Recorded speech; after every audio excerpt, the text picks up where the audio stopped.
to Unsigned 518. I'm here with Keegan James. Hello, how are we? I am good. And, this is, I said it's going to be like an introduction. We met, 5 minutes ago? Literally, I came in, pet the dog, and I was so excited.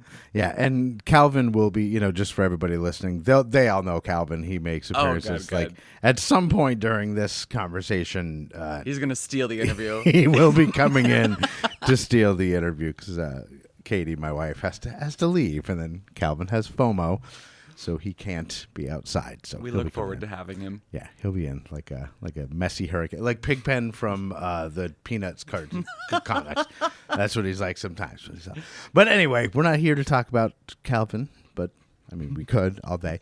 But we're here to talk about you, and I guess more specifically your music. And you just released a single like less than 2 weeks ago, right? Well, I actually think it was like a week and 2 days. Oh, okay. So less than 2 weeks. Less than 6 weeks. If we're going by Price is Right rules, I'm in. We're bringing you up on stage. Spin the wheel. Closest without going over.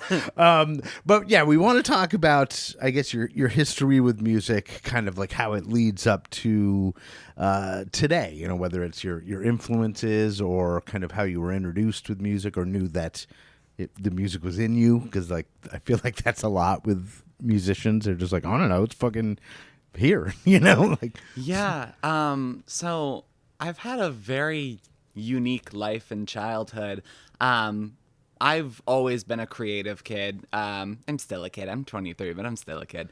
And I remember like as far back as I can remember, I was not even just like traditionally like, oh, I like to draw, I like to sing. I'd be like making rock sculptures in like the backyard, or like we had a creek behind our house where I'd go back there and I would like landscape, and like I always just had a creative eye and ear. So then when I got to a point to where I started to find love for music, I really just dove in. And I also have really bad ADHD. So I was always bouncing from one thing to the next. But my real love for music probably kicked in when I was in second grade. My music class was where I felt the safest. Even though I had a teacher, love her. If she ever hears this, I love you so much. But she was so freaking scary. And I was so intimidated, but for some reason, her room was where I felt the safest and where I felt most capable. And it was the only room in the school as a kid with ADHD where I didn't feel like I was behind everyone else. And so that was like kind of a wake up. Oh, what's the word I want to use? Like those moments where you like realize you exist. It was like epiphany or like a like gaining consciousness moment where it was like, it's such a jarring experience for someone to be like, you're good at this. Me being like, me good at something. And yeah, so then I always just started singing. Oh my God, this is so messy of an introduction. I also was like a kid that stimmed really bad. I'm definitely on the spectrum, even though they never got me tested. And part of like stimming, not only like things with my hands or things that people could see, I used singing as a way to like get out my stims. So I was always singing. I was always making noise, and to some people it was probably really annoying. But as I got older and the more that I like grew into that and using it as a mechanism to cope with whatever is going on in my crazy mind, people started to notice that around me, my teachers, my parents, my family. And when I got into second grade, my teacher started like an elementary school idol thing where at the end of class, we were like sitting around a table and we would all just like sing a song or something. And then moving into third grade, my teacher then, loved her.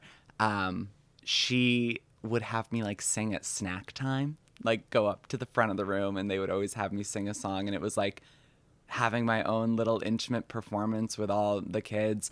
And it was just really awesome that my teacher gave me that moment to shine, because I'm sure as a teacher she could see that I struggled in so many other areas, but that was like my moment to really make sure that I had like a good day, and give me a moment to feel special. And so that like sparked my love for performing and probably having attention. But then the ADHD kicked in, and going into like middle school and everything, I kind of fell out of it. I started to like get into drawing and graphic design. And looking back at all of these things, even though it's such a messy path that I've taken, it was great because it built up so many different skills. So like without having that kind of and all creative, yes, like all getting into so many different aspects of creativity. So like now I have some sort of background in knowing how to design my own logos, creating a website, business cards. Like there's so many other things. I feel like people don't talk about that there are so many other things to being an artist other than just like creating the music. I mean, if you want to talk about that, I'm so fucking down with that, because like I do social media for a day job. Yeah. And like all I hear is people shitting on social media, and I'm like, do you not understand people that you're in don't control how of much your goes own? into it. And you get to control it. Like, Well, there's let's nobody just being jump like, ahead. "Hey, Keegan, this is what we're doing," and you're like, "What? That's not me." And they're like, "Shut up! This is what we're doing." Yeah. Even though it's work. Yeah. Like, and that's all I hear is people being like, "Oh, I hate that I have to be a content creator." It's like, you're a musician. You're a musician. Music is content. Yes, you are a content creator. Especially now that like with social media, people's, I don't want to use the word attention spans, but like the level of material that it takes to keep people interested, the music just isn't enough. You got to be able to build that whole world, especially living in a world that is so god awful. You got to give people a place to escape. And you have to shift, too. Yes. Like, you have to shift constantly. Constantly. Like, what's relevant for a musician to do now is going to be irrelevant in 8 months. Yeah. You know what I mean? Because people are going to be doing something different. And like, Yeah. you have to. And if you don't want to, that's fine. Mm-hmm. But like, don't blame it on the marketing. You know what I mean? Because like you have to do that if you want to be hit a certain level of success. So you could be like me, who's just like, I don't give a shit if we ever get even locally famous. Like, I don't care, you know? Yeah. I just like making music because it's super fun. And like, for sure. But going back to wherever the hell that I got lost. I think you were in. We just your teacher had given you like a platform to perform in front of people and kind of given you a spotlight, which I think is important for teachers to do. You know, not just like the core. You know, I was in chorus or whatever, but there was never a chance for the people with the talent to shine. You know, I was either in the marching band where I was just a number, or a chorus where I was a number. So as soon as you said that, I was like, man, I wish more people would do that. Be like, wow, this kid's really good at singing and music and being creative. Let's give him a platform, because just getting up in front of your fellow students at that age laid out such an advantage at your age. It created a whole world for my future that they might not even know, like, or would have to discover on their own decades later on. You know, like you already knew that how to open that door. Yeah. Oh my god! If I say one more time, cut off my arm. I literally. If you listen back to this episode, you may not have noticed it now, but I say the word like as if I were at a mall in the 80s. Like, no, I just said it right there. I say like so much, and sometimes I edit, you know, because I do my own editing. Sometimes I pull it. I'm like, holy fuck! I just said like 72. Do you know when YouTubers used to do like the cut thing where? Mine would just look like people would be like, "It's something glitching." I'm dead every time I say like. Yeah. Oh God. Oh, okay. Let's get back on track. So anyway, child. Yep. So I felt like a pretty cool cat when I was in elementary school. Middle school, not so rough. We're sorry, a little bit more rough. Right. Chorus was still my safe place, even though it wasn't what I was planning for my future. I was a superstar in middle school. The chorus teacher that I had in 6th grade, everyone hated. Like, he was just so mean, but I was his favorite. Oh, wow. And that always ended up being the situation. All of my teachers disliked me, at least in like how I felt they did. But the teachers that everyone else hated, specifically the art teachers, loved me. And it could just be that you're taking their specific focus seriously, and none of the other and no kids one else do. did. You Yeah, know? Like, like, it was just such a interesting experience to be a child and not be at all in the same world as everyone else. But so then I was always getting solos in chorus. They always wanted me to have my own performance. My first song that I sang on stage was an Ariana Grande song. It was called Piano. It was like deep into her first album, like not at all like one of the hits. But I remember I like hit this high note near the end of it, because, you know, back then it was like, I had a little squeaky little voice. And the whole audience blew up. We had a huge auditorium. And I remember my parents afterwards, because I was such a quiet kid at home, I kept to myself. I was outside. I was in my room. I was just, you know, playing with toys. I didn't really allow anyone close to me to like know what was really going on in my mind. So then when they came to that performance and they saw me shine like that, they were like shocked. They had no idea that was something I was even really interested in, because it was something that I specifically kept at school, and I like lived this double life when I was a kid. is that something like, did they were your parents or anyone in your household like musical? No. Yeah, see, I can relate to that as well, because it was the same thing. Like, I think secretly my dad is. He was a DJ before I was born. But there wasn't like a piano and you'd sit around and do sing-alongs or anything. Not that they participated in. We always had wacky shit. I always say that growing up, I felt like I was in an episode of Family Guy all the time. Like, my dad would come home with the most random shit. All of a sudden, there's an organ in the dining room. When I was in kindergarten, he came home with a goddamn limo. There was just this like old lady who was an alcoholic and would pay people to drive her around, and she was getting old and she was selling it, and my dad was like, a limo, cheap, let me buy it. It was like coming home with the fucking Peter copter. It was such a crazy childhood. I feel so grateful. So yeah, like there were instruments around. There was always like a guitar in my dad's closet, and I'd like fiddle around. I don't know how to play guitar. I would just like on it. But it was always in my presence, and it would like those things in the house always called to me for some reason. And perhaps it has to do with all those other things, but regardless. Moving forward, after being a middle school star, I got into high school and then really needed to start working on my social skills. And the music program in my high school was not that great, so I turned into theater.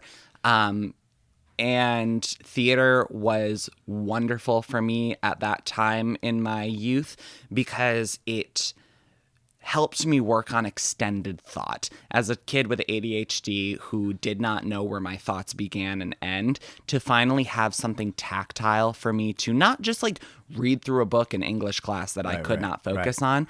It was not only that I was reading through a whole libretto, it was paired with having to dance at certain spots and turning words into song and really understanding specific bits of it in a kinesthetic way. And it's constantly makes you think of a whole. Yes. Instead of just Yes. like, you know, you're like, I got to do this and I got to do this. And then this happens. And then this happens. And this happens. And like, because I'm fucking old. I'm in my 50s. So like, you know, when I was a kid, it was like the 70s and 80s. And like, I'm pretty sure I was ADHD, like, but like they were just like, "You're fucking weird, kid." You're just you know what I you're mean? just a Like, little weirdo. so like all the things you're saying, I'm like, "Holy fuck, yeah, I can totally 100% relate to that." Like, it was. I was so passionate about theater. I thought that was gonna be my future, because I was just so in awe of the way that I could see that not only for me that.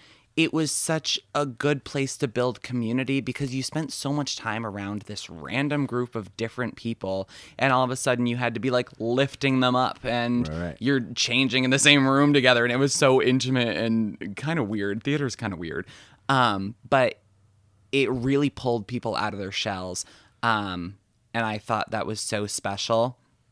But then COVID came around. And COVID was a crazy thing for everyone. I feel like every time I ever hear anyone talk about their life, they're like, yeah, and then COVID. yeah. It was such a traumatic experience it was for a nightmare. everyone. Like, I mean, it was a nightmare. Like, Yeah.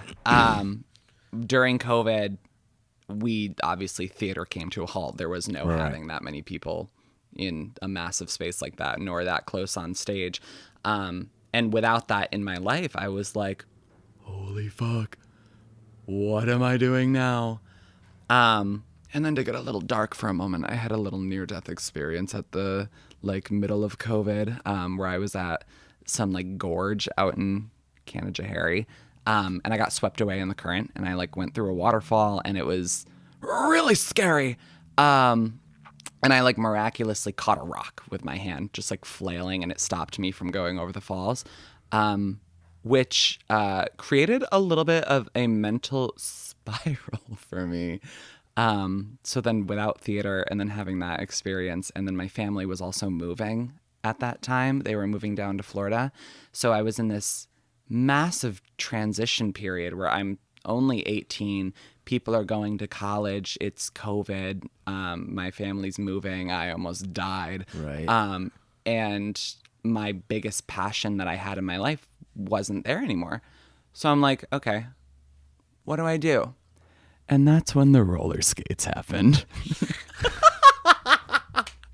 It's so ADHD. It's so funny. All of a sudden, I became a huge disco freak.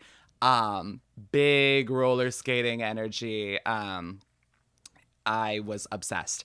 And then I found a new realm of music that I was loving, this disco funk genre, just really called out to me.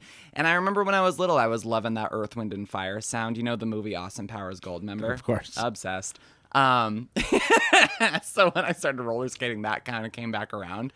And then I ended up performing professionally as a disco dance skater with Nile Rodgers' team. There was this big disco event in New York City called Disco Oasis, and it was curated by Nile Rodgers and this Broadway production company, and I ended up getting cast as their swing and their dance captain, which was super exciting. Like, so freaking random. Wow. How did I go from being the kid that sang in front of the class and wanted to be a graphic designer to all of a sudden I'm a fucking disco roller skater?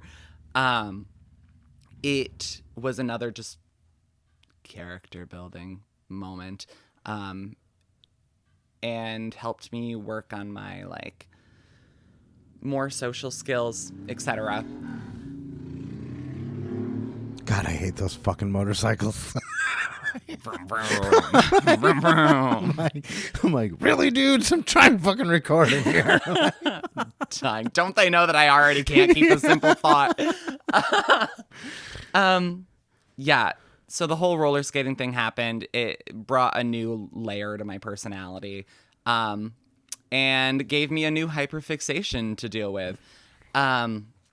And that also consumed my life. I didn't think it was going to be my end all be all. I always was like, this isn't my top of the mountain. I always knew in my mind that music was where I was coming back to. So then when I was living in the city at that time and I was working for Disco Oasis at home, I'd go back and I'd start writing songs again. And I remember the like first song that I wrote when I was living in the city, and then I was like, Jesus Christ, where's my piano at? I need it right now. And I felt it like call back out to me, and I knew that when that contract was done, I was ready to like really follow my true personal legend, my destiny. This is what I've always known I wanted to do, and I was finally ready to jump into it. So here we are. You're probably wondering, Keegan, how did you end up in Albany? I don't know. I don't know how I got here. I went back to Florida for a little bit, and then I came up here to do choreographing for a children's theater with one of my friends, and I just never left. Oh, wow. And I grew up in Amsterdam. I don't know if you knew that. Just a little ways past Schenectady. Okay, I was just about to ask. Like, all right. Yeah, wonderful little town to grow up in. Very diverse. Lots of different characters that live there. So then coming back here, I never thought that I was going to come back to the capital region. I just was always someone who needed to jump from thing to thing, that I was like, I can't live in one place. I didn't think it was possible. But then I met Shannon Taya and Hunter Frost, and I literally met them when I performed at the Troy Farmers Market for the first time. I was so anxious, so like scared to be there. I felt like people talked so highly of the farmers market that when I got there, I was like desperately trying to like find someone to tell me where to go. And my boyfriend that I was there with, we were looking for the organizer, and he went up to the tent where Shannon was singing and was like, we were looking for Erin, the woman who runs it. And my boyfriend goes up and he's like, we're looking for Shannon.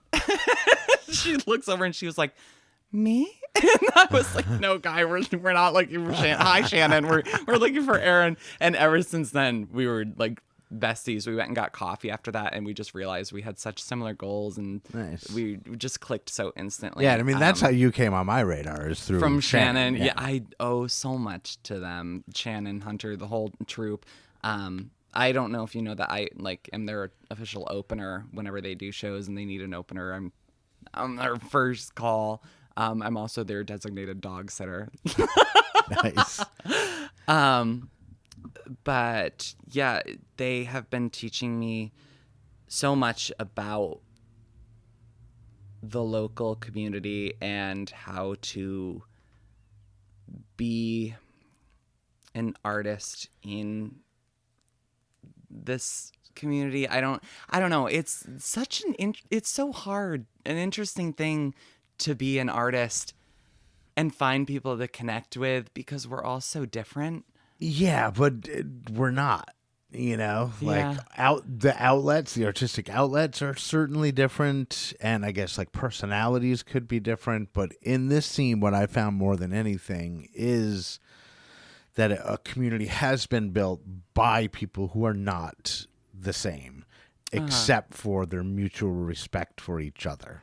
And like, That's so true. that's all it takes. Yeah. You know what I mean? It's like people can be different, but be like, well, I respect that person and that person respects me. And so we like each other. Like, Yeah. it's just like, I don't know, like a couple of fucking random animals in the woods that you're like, is that a hippo and a lemur hanging out together? Like, what's going on there? Yeah, You're like, well, that's so true. They just like each other. And that's all that is, Like, Uh-huh. So, but I think that's kind of special to this area. Yeah. Because I've definitely seen scenes that are not. It's really wonderful here. It took me quite a long time to get in, to find where the people were at. Right. That's the hardest thing I've found about. I don't know if it's like this everywhere. It could totally be like this everywhere. But when I came back and I decided I wanted to really dive into music, I couldn't find the scene. I didn't know where to go. I didn't know where that makes people, sense. Yeah. And it's not just music that's like that here. I hear it from everyone that I talk to. They're always saying like, yeah, I just feel like there's nothing to do here. There's no community. And I was like, no, you're wrong. We can't find each other. Yeah. Find it. That's what I'm trying to do here. Is help people find each other. I'm so grateful for this and for being here and that you do this.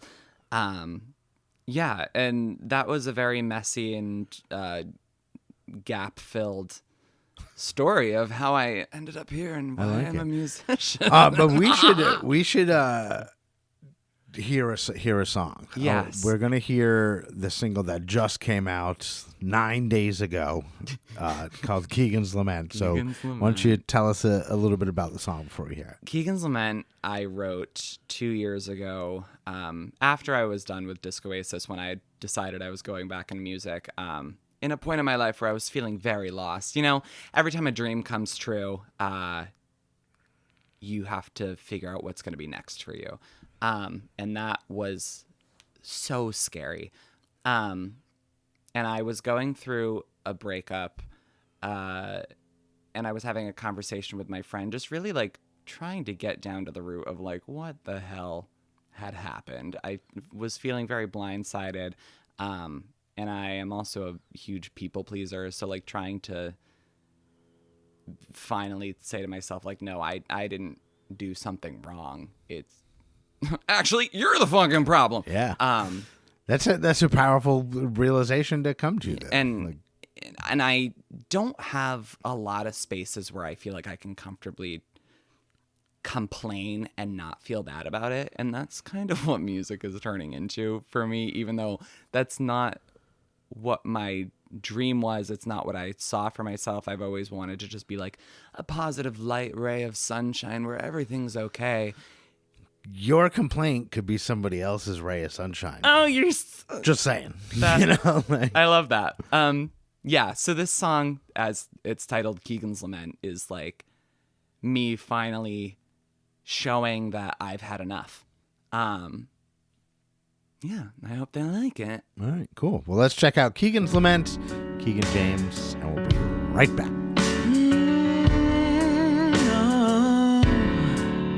Oh, boy. Oh, you don't need to clear the air, 'cause there ain't a cloud in my sky, baby. I think you need a moment to purify your mind. I don't need excuses, and I don't wanna hear you cry, 'cause I'ma do way more than survive. I'ma thrive in the moment. I wanna believe that you care, but the empathy you're feeling is really about how you look in that mirror. Why don't you try to let that sink in? No, you're saying, Keegan, please don't hate me, though I was bad to you. I don't want you to move on despite the pain it may cause you. Well, through fucking who? That's too bad for you.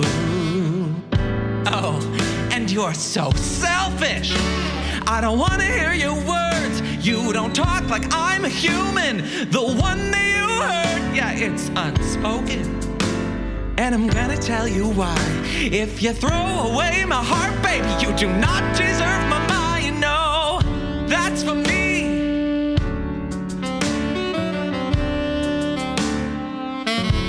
My mind is for me.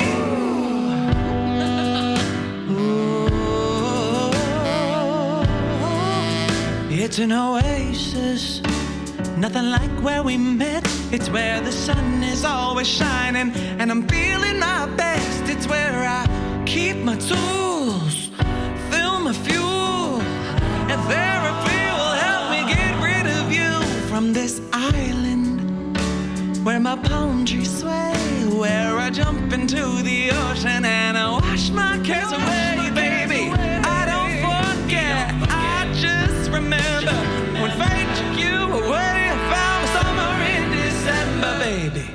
That's for me. That's for me. Oh, yeah. My mind is for me. Oh,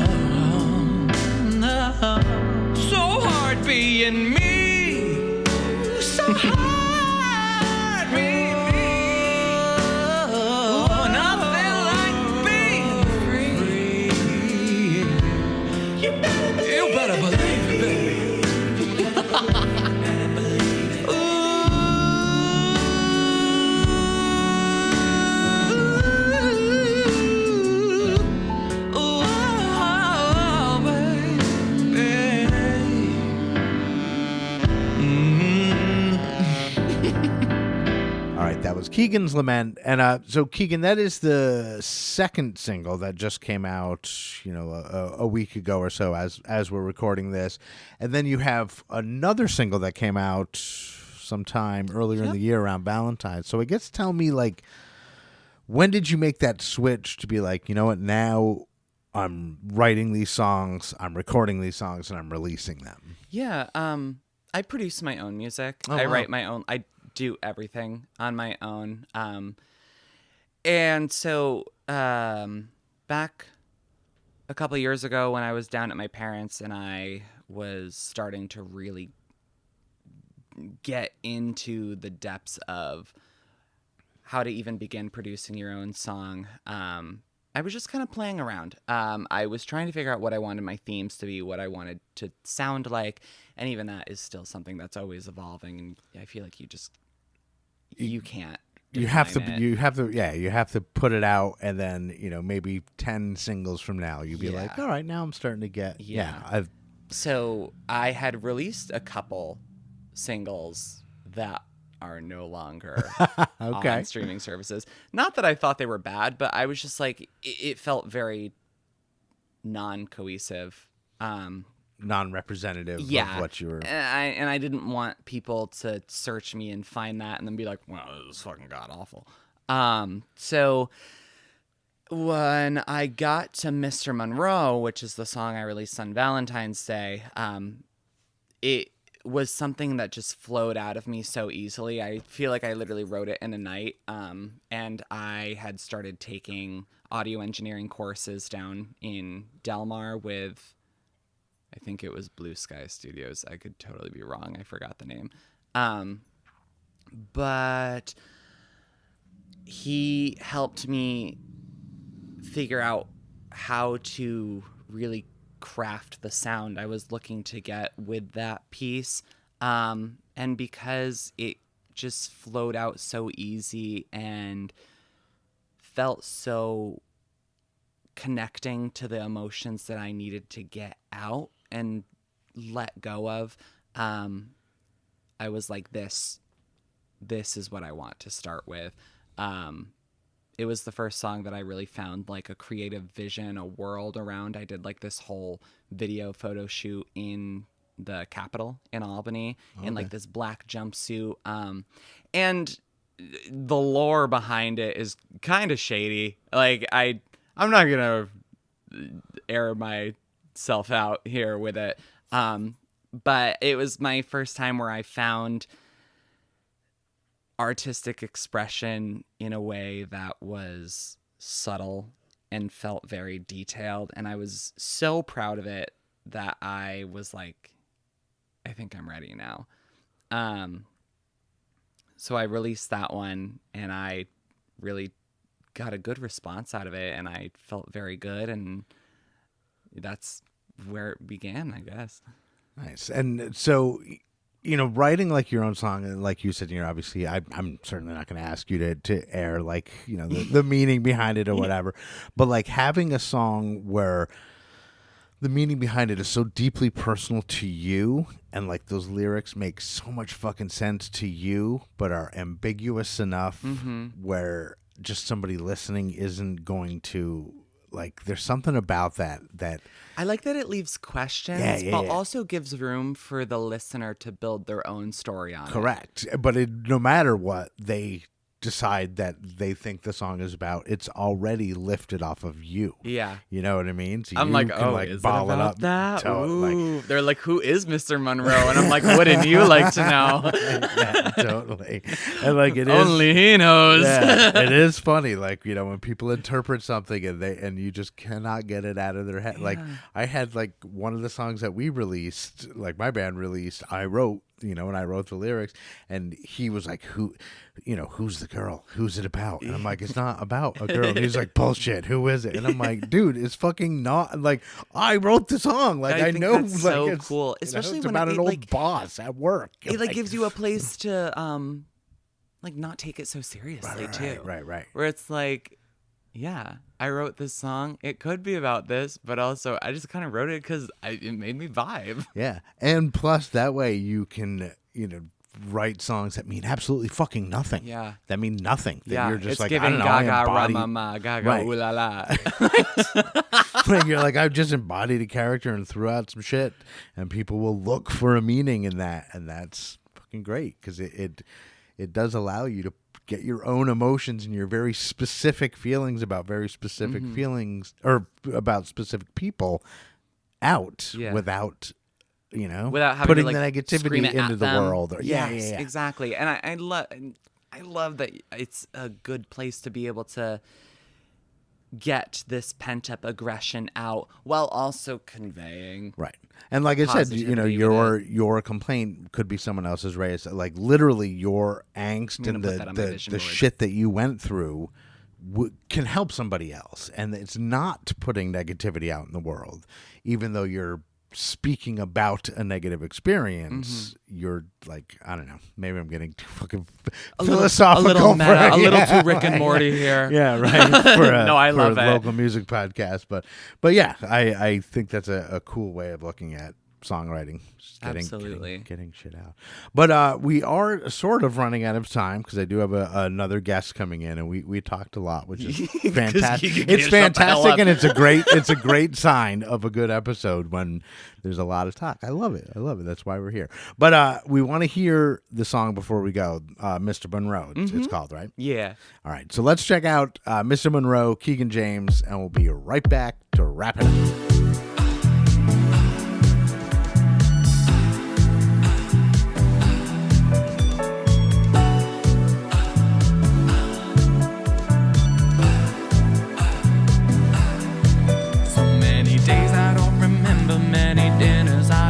About you, bursting my own bubble, brain is yelling through the drugs that I use. I say the number at the same time, look into my blue eyes, stick to all my rituals and hope he doesn't die. I just wanna scream, I just wanna be in control. Like, where does he go? What does he tell you about me? Mr. Monroe left me alone at the party. One thing for sure, no diamond can replace your heart. Like, where does he go? What does he tell you about me? Mr. Monroe left me alone at the party. One thing for sure, no diamond can replace your heart. Because the status quo is your motivation. You tell me that we're through, and you'll be taking a year-long vacation. On a mission, and I'm so goddamn angry. On a mission, I wish you'd say you hate me. Got me wishing the universe tears you apart.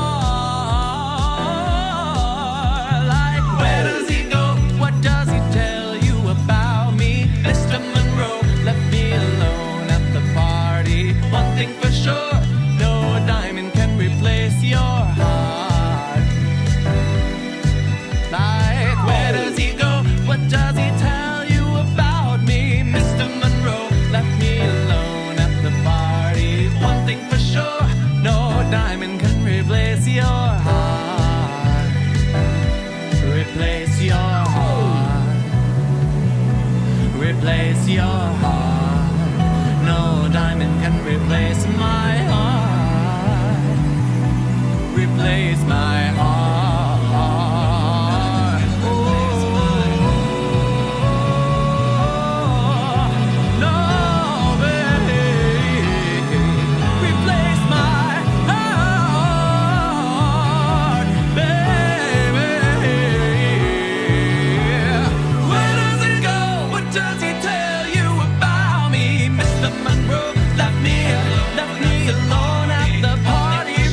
Mr. Monroe, Keegan James. And Keegan, I want to thank you so much for coming out and doing this. It was a really fun episode. I haven't laughed this hard on an episode in a while. So that's like... I'd love to hear that. Thank you. That's really fun. But before you go, I want to give you a chance, like I do with all my guests, to say what I refer to as your gratitudes. So the microphone is all yours. Well, first, I want to thank the Recording Academy. I'm kidding.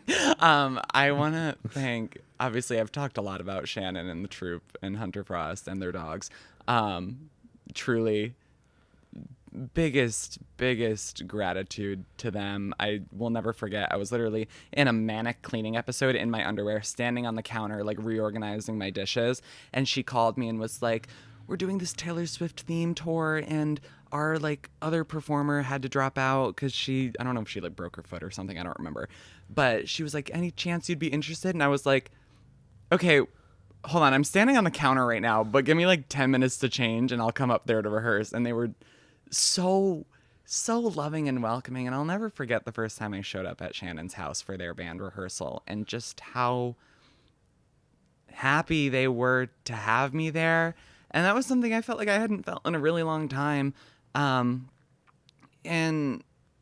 I just will always be so grateful for the doors that they've opened up for me and the spaces they've made for me to feel so welcome, and for everyone that they've introduced me to. Same thing with DJ Fearless. No One You Know presents. Yep. Most of the shows that I've been a part of here have been with him. Yeah, he's a great dude. With Shannon, and just such a wonderful guy. I want to thank you for having me. This is my first media appearance, yes, that I've done up here, and I was thrilled. So I want to say thank you again for being okay that I woke up late. Totally fine. And that's the best thing about doing this out of my garage on a Sunday. You were like, oh my God, I'm so sorry, I'm going to be a half hour late. I'm like, I don't care. Woke up and it dinged on my calendar that it was like half hour to the interview.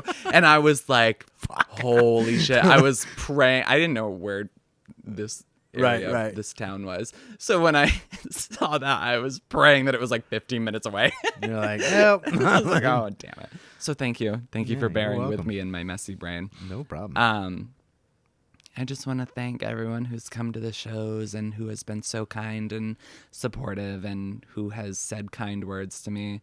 And I want to throw out there that if you ever see me in person and I am not as bubbly and loud as I am right now, it's probably because I'm incredibly anxious. And you can talk to me, and I will be very grateful for everything.